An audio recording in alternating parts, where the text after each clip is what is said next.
Welcome in the latest episode of 5 on the Floor on the 5 Reasons Sports Network. Make sure to check us out every day on Dash Radio. Download the Dash Radio app. Search for Nothing But Net. You'll find us. All of that is free, 10 a.m. to 11 a.m. Eastern, 7 a.m. to 8 a.m. Pacific. Also, check out my new show on OnSideRadio.com. That is also 10 to 11 a.m.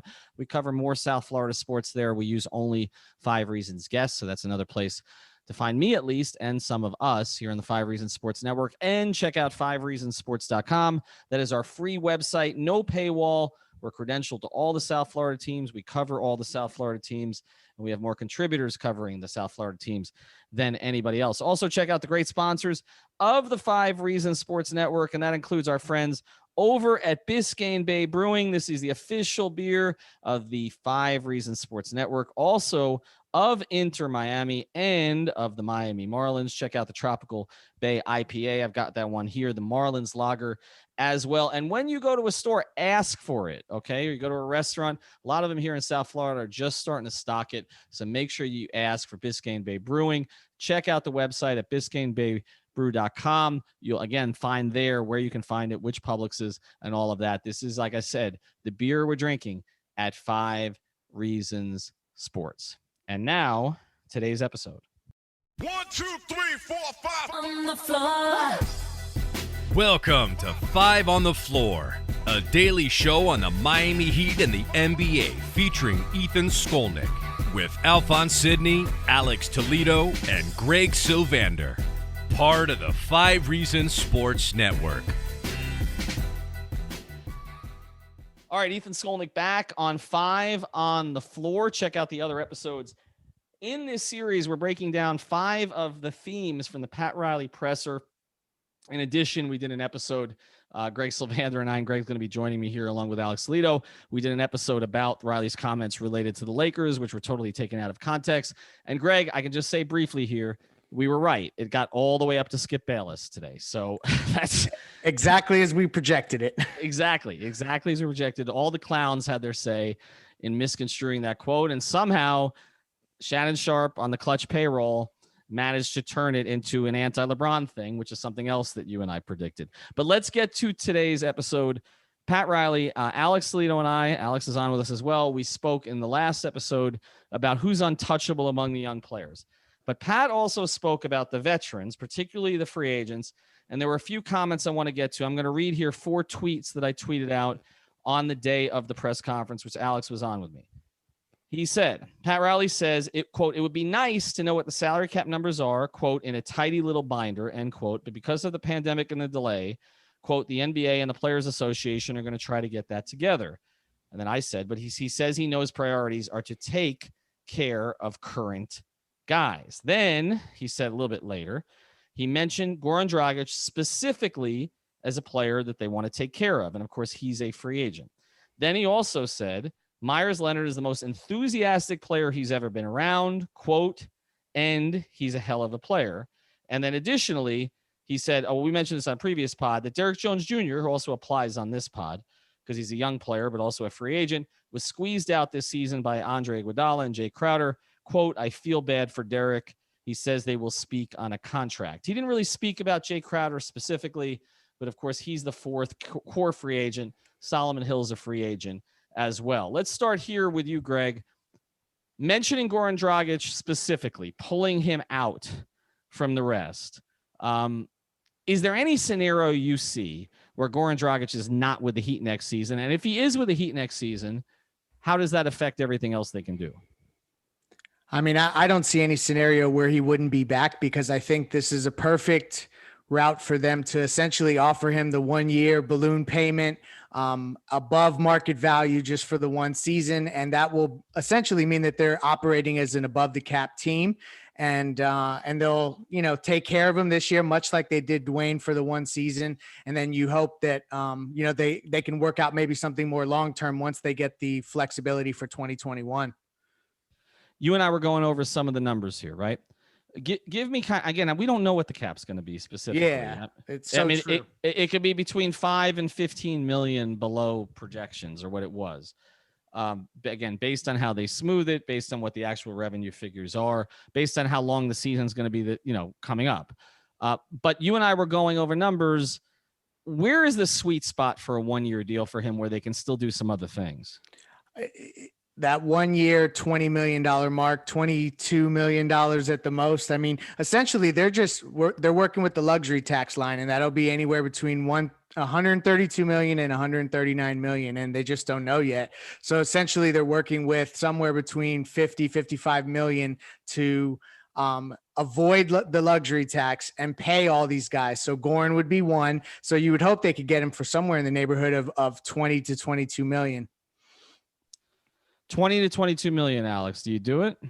If it crowds out other things that you can do? I mean, where is the threshold for you where you say, Goran, we just can't? I'm not sure about that, really. I think 20 to 22 sounds just about right, especially given that he's played ball with the team before. I think you mentioned, I mean, the only way that a scenario would happen where I think Goran wouldn't return is a very unlikely one. It's just like them lowballing him, which doesn't seem like it's going to happen given everything they've said, and, you know, offering him like 10 million or something. And being like, well, you just went through this injury. And, you know, if there was some type of miscommunication where he didn't see that coming, or he got offered a lot less than he expected, but I just don't think it's going to be the case. It seems like all these parties are kind of hand in hand. Everybody's on the same page. So I would be extremely surprised he wasn't on the team next season. And I'll be surprised if it was anything more than 22 million. I don't think he's going to be offering. I mean, I don't think he's in a position, frankly, to be demanding that much, by the way. Like, I think 20 to 22 is a really nice payment for him as an older guard, you know, coming off injuries. And yes, he obviously stepped up in the finals. I mean, in the playoff run. I just don't know that, you know, there's any type of market out there for him to be demanding a lot more than 22 million. I mean, am I overvaluing him, Ethan? Good. Well, I don't think you're overvaluing him for them.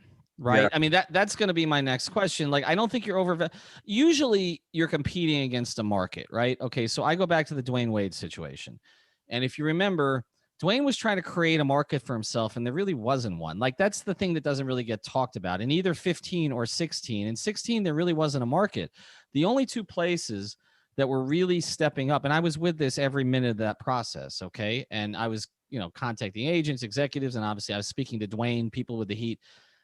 There really wasn't anybody they were worried about, the Heat, because they didn't really see a team emerging, and really only two teams did, which was Chicago and Denver. And it was enough of a market to push the Heat a little bit, but not enough. And then, of course, at the end, you know, Mickey met with him, and Pat never met with him, but Mickey met with him, and Dwayne expected there to be some kind of last-ditch effort. Instead, Mickey hugged him. That's what Dwayne told me, and that was pretty much it. There wasn't anywhere else that the Heat could go or wanted to go. Now, in this case, it comes back to this. I mean, usually your market is what you get paid is based on your market value. But I just think there's something else at play here. First, they love him. 2, he's made it clear he wants to be here. 3, they recognize the sacrifices he's made. 4, and this might be most important, Jimmy loves him. Okay. And they're not going to defy Jimmy. And the 5th thing is what you mentioned. They've built up so much goodwill after kind of the big three era ended badly. And they're now viewed as this organization that takes care of its players, that gets the most out of its players. They had the Wade thing in 16. Like, they have to pay him, right? Like, and he knows that. Like, Greg, you're a Heat culture. Like, it's going to look terrible. Yeah, no, right? If they don't take care of him. And that's where, since he made 18 million last year, I feel like that you have to give him some sort of a raise if you are only going on a 1-year deal. Cause I would imagine that there could be a team out there that would be willing to offer him multiple years, at least at the taxpayer mid-level. So, I mean, you want to be able to comp that at least. So that's where I feel like it's 20 million or you know, somewhere around there is probably right, you know, where it'll come in for Goran Dragic. I think it could be 18, because I think they can make the case to him that we're going to keep you where you were, even though everybody else's money's going down. I think they might be able to make a case, but I think it's in that 18 to 20 million window. But let me give you this, Alex. Let's say a team does offer the mid-level, because I think that's possible. Let's see a team that thinks it's close, offers Goran 3 years at 30, and the Heat are offering 1 year at 18. Okay. If you're Goran, do you stay? I mean, is that a serious threat? If you know if he's going to get $30 million from somebody? I mean, if it's a great team, I'm sure he could use it as an option to leverage more from the Heat if he wants to go that route. Again, it doesn't seem like it's going to be very hostile. Like we're going to even get to that point of negotiation, but who knows if that's just me being optimistic. I wouldn't know. I just, it really doesn't seem like it's going to get to that. Like I do think he'll be, I would be surprised if he was trying to get a little bit more, but and trying to leverage it. So he's like, okay, I've got these other winning teams here. I don't think he even wants to get to that. I think he would rather just stay with the Heat. Like they were in the finals. He just realized his NBA dreams right now, right? Like, and I think he just saw like how close they were. I think this team is really connected. I don't think he's going to be at that point. And we know NBA players have agents, and that's what they do. They do the most of what's available to them. So maybe that becomes a possibility. But again, I would be extremely surprised if he was budging to try to get more than 22 million. Like I don't know that it's going to get to that point. I think it's dangerous if a team that is good but has had some issues and can use a player like him makes him a mid-level offer. You know who would scare me? And I don't have any intel on this. A team like the Sixers that clearly needs someone like him, a guy who plays his ass off, is liked by his teammates, can play both guard spots, can take some pressure off Simmons. Like, I have no intel on this, but like a team like that, they just got swept in the first round, though. I know, I understand. How but about you can the Clippers, justify though? it. You've got Simmons and you've got Embiid and you got Tobias Harris. There are good players there, Yeah, right? but And so I'm just saying, I think the Clippers would actually be the dangerous one there. Okay. That's another one. He would be a huge upgrade over Pat Beverly as an offensive player, right? Okay. And you could pair him, even if you didn't move Beverly, you could pair the two of them, and you would make up for whatever Goran's defensive troubles are. And Goran makes up for. I'm just saying, I don't. They better be careful not to lowball him. I don't think they will, but you don't want to play that game because they played it with Dwayne and they made a situation that could have been very easily taken care of. They made it complicated, and then once everybody gets in their feelings, like. And then you get meddling from other players. And you mentioned Bill Duffy's a very good agent who has a long relationship with the Heat. We know about the Anthony Carter thing and everything else. But he's also not going to let his player get pushed around. And so I think they're going to do the right thing. I believe they're going to do the right thing, but they need to be within range. Maybe they offer him the 16 to 18. If he says 20, you say, okay, we'll give it to you. I think that's pretty much where you're at. Yeah, that sounds accurate. I mean, and then the next guy that would obviously be on the list would be Jay Crowder, right? That's priority number 2 of the in-house guys. Yeah, no doubt. And so let's get into him now because he wasn't talked about a lot on the presser. Again, any money you're talking about with Goran, if we're not talking about salary cap, but you're talking about luxury tax, if that's a concern, anything you give to Goran, you're kind of taking away from Jay. What is the place where you would try to get Jay? What would you try to get Jay to take for 1 year? And do you see any scenario where a guy who's played for so many teams has been trying to find a home would not be comfortable with taking a 1 year deal, and you may lose him for 3 years somewhere else? I mean, he said he wanted long-term security, but I think it was taken a little out of context. It's a situation where I think he's coming off making $7 or $8 million last season. So if the mid-level is at 9, and you would think that maybe that would be probably the most he would fetch on the open market. If you can give him 11, 12 million, you can secure him on a 1 year deal with confidence. I think that would be a pretty, that's a gracious offer, and it's above market value. So that's probably where I would imagine that they would start end the negotiations with Crowder. Where would you go, Alex? 11 or 12 or more? Definitely probably under 12. I think I mean, look, I was really high on them needing defenders and needing, guys who be two-way players, 3-and-D guys, and they got multiple of them, and Crowder and Iguodala. I think it's in their best interest to keep those guys. I'm a little bit confused as to what they can actually do with Crowder. I know that they're going to most likely keep him, and they're going to find a way, and Ellisberg has got to figure it out. Good thing I'm not in charge, right? But from what I understand, they have his bird rights and can use that. But if they're going to use pretty much 90% of the cap space, 95% of the cap space on Goran, I'm a little bit confused as to how much they can offer him. But I do think if you're offering him around that type of money and you can still have other options to maybe add another piece or two to the team, I think that's a best case scenario right now. I do think they should make sure to keep him. I don't know how much better they can get, losing defensive players like that. And somebody who proved that, he stepped up at playing defense on bigger players and mismatches, and somebody who I think he's a very like Spo knows how to use him and knows how to get the most out of him. Well, an important distinction, though, in this is that the Heat would be operating as an above the cap team. So they would never even actually have cap space. They would use basically, as you agree with each free agent, their cap hold will be replaced by their salary, whatever you agree to. So with Goran, you would use, you'd stay above the cap throughout the entire process to retain any of their own free agents. How do you think they retain Jay Crowder? I think we all think it's likely that they retain him.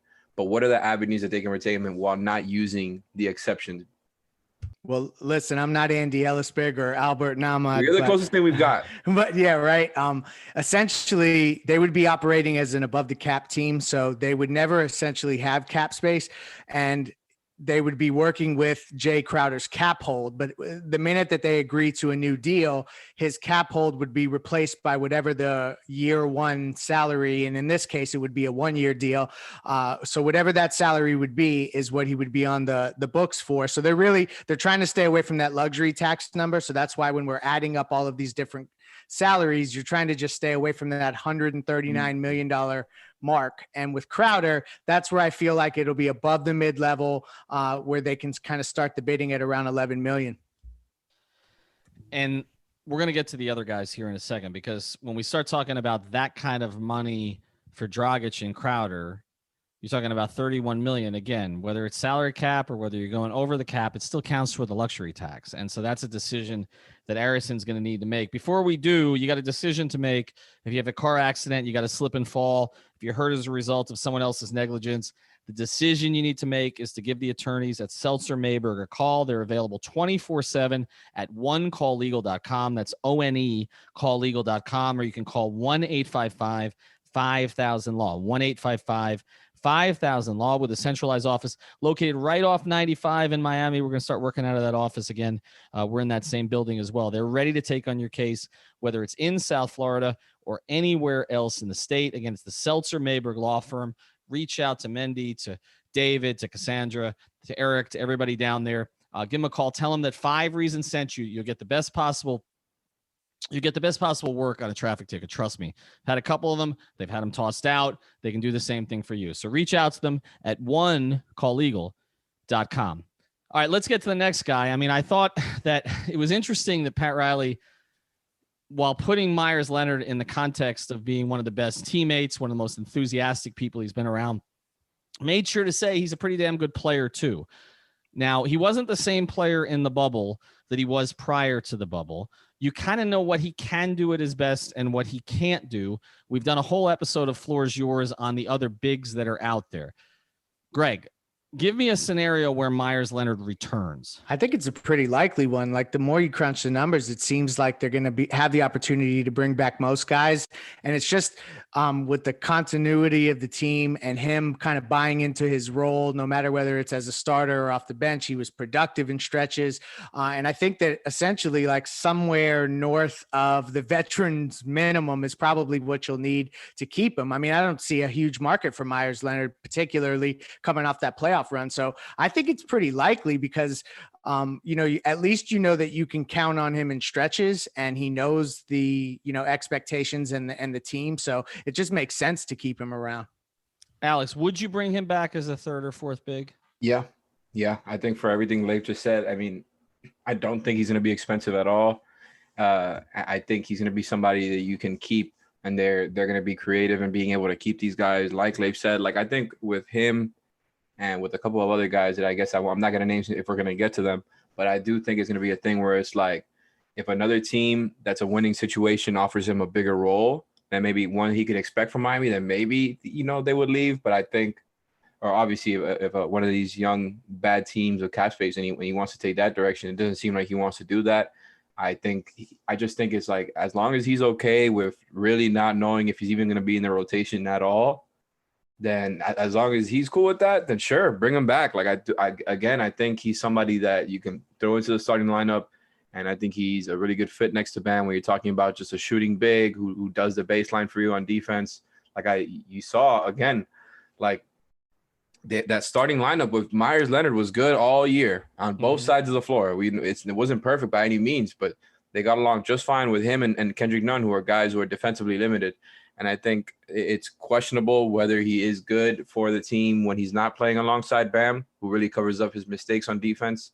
But I think like as an extra rotation guy, or, you know, I think him and a couple other guys, and specifically Derrick Jones Jr., who we talked about in the last pod about the young guys, or guys where it's like you don't really know what your role is going to be. If you're cool with that and you really just love this team that much, you want to be a part of a winning situation, you know that you're going to be in and out, then cool. But it's going to be a small deal, a short-term deal, and you're not going to know your role. So I think it really is just up to them. Well, I think there's a trust level there. Like you said, the role thing's so important because one of the things Riley talked about was how difficult it was for Spoelstra to have 12 playable players, right? If Meyers is, what is his role? Well, we always talk about teams not having enough depth, but you want to have, you know, if you have too much depth, then you want to have guys who can understand it and can deal with it. Meyers was very open about the difficulties of it, but he didn't complain. We saw the way he reacted on the sideline. We don't know if Udonis is going to be on the active roster next year. So if that's the case, you need a voice like Meyers Leonard in the locker room to kind of replace that. One other thing I wanted to mention was when he wasn't playing, you know, Jimmy Butler was making it clear to people around him that he wanted it out there of how important Meyers was to the team. And I don't know if you noticed, but I actually retweeted a tweet from Jimmy's agent, Bernie Lee, expressing the importance not only of Dragic, but also of Meyers Leonard in setting a tone for this team.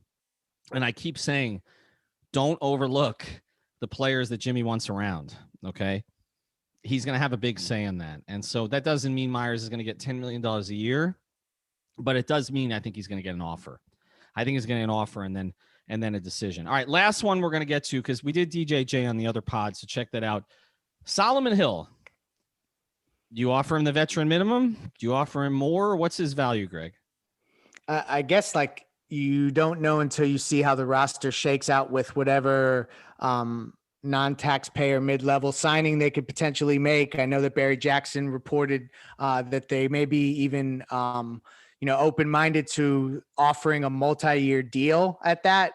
And, you know, because it would be able to preserve 2021 max cap space, and you could offer that. So it depends on who they would get there, but you know that you can trust him at least enough that he got finals minutes. I mean, it wasn't much, but he was trusted in stretches that you didn't maybe expect. So he's another guy that maybe in a full year around this team, in the best shape of his life, maybe he puts together a James Johnson-esque type, resurgence from his career. But I mean, I don't know that he's going to get those kind of opportunities. So, I mean, I think slightly above the vet minimum or at the vet minimum is, I mean, nobody's going to offer more than that. So it's just a more matter of, do you want a more high upside guy at the end of the bench? What would you do with him? I'm pretty much with you there. I would be leaning on bringing him back, just having another guy who you can trust to be there defensively. If, you know, you ever go through any injury stuff or you end up making another move, like we talked about with Iguodala or Olynyk, being part of deals potentially in the future. And I think that's a great point. It directly has to do with Meyers Leonard, directly has to do with Derrick Jones Jr., directly has to do with Solomon Hill and their roles on the team, and kind of what I was alluding to before. And I think Hill is, you know, those are guys who you can plug in if the spot opens up there. And if, you know, I don't know what his market's going to be like. And that's why I'm like, okay, good. Bring him back for the minimum. I'm good with him, man. I think he played pretty good minutes out there against the Lakers in the biggest stage, right? Nobody's saying he's a needle mover, but I would like to keep him on the roster. I think he wants to be here too. And I think what all these guys have in common, the four guys we already talked about, really close with a bunch of guys there. Yeah, they developed really close relationships in the bubble. And I think that's one thing that we should address before we end this one is I think that's going to make it harder to part with certain guys.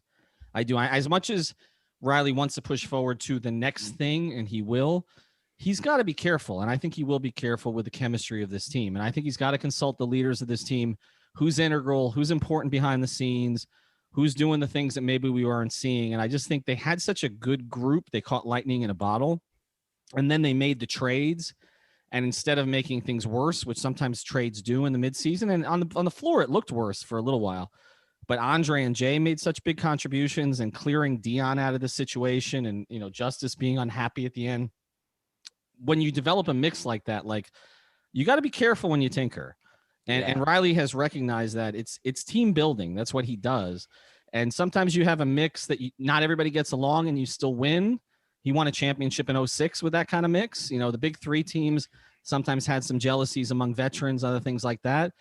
But this team, like their mix was a big reason for their success. Like this is one of the teams where the chemistry didn't come necessarily from the winning. The winning in some ways came from the chemistry. That's rare. That doesn't always happen. And so if it's a question of Solomon Hill is a guy who fit as a minimum or slightly above minimum guy, as opposed to getting another minimum guy who might have more upside, they might just stay with Solomon Hill because they trust him. Right. Also, the tight turnaround, like they're all of a sudden going to be approached with a season in December. They're starting to, talk about game one being right before Christmas. Like, yep. I think having a team coming back cohesive with the continuity and just as connected as they were, like, why not? I think that plus one addition with mid-level, and then you kind of you watch the trade market. It's kind of the perfect recipe for them to go into next season. All right, check out the other episodes here in this series. We got one more left that we're going to do coming up. Actually, two more left. We're going to talk about that number 20 pick. We're going to bring on Brady Hawk because I haven't studied the draft at all. So we're going to get into that. Is that a pick that they should actually keep or should they move it? And then the fifth one, we're going to bring Alf on for that one for sure, is to talk about Riley's response to my question about his future, his own personal future. Check out the other episodes in our library. Check out the two sponsors of this episode. OneCallLegal.com, that's the Seltzer Mayberg law firm, and also our friends over at Biscayne Bay Brewing. Have a good day. Thank you for listening to the Five on the Floor on the Five Regional Sports Network. 1, 2, 3, 4, 5 on the floor.